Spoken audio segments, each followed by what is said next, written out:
birthday. Nga pagkikular ng happy my way. Nga kular hauplay wala sibul jingen kila. Kinigajingat ang jingya panpenyaklah. Yeah.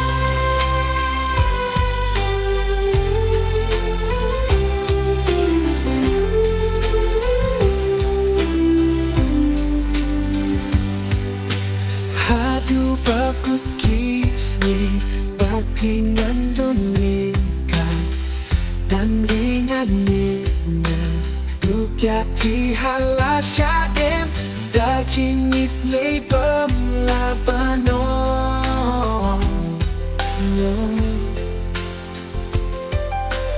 Hadu bakut kasni Papilong hijau Ngangit jingit chong Piang alat dehabik Da jingit lay pamlabano.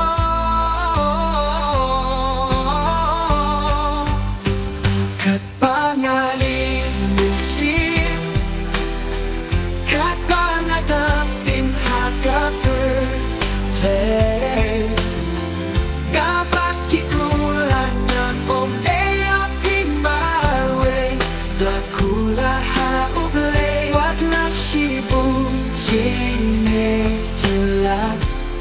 Kinete jingit at jingya panpenyaklah. Alakang na pangangambang suway ame kung tangan ng panitsai. Sa hikaya pangangambang suway ame kung tangan ng panitsai.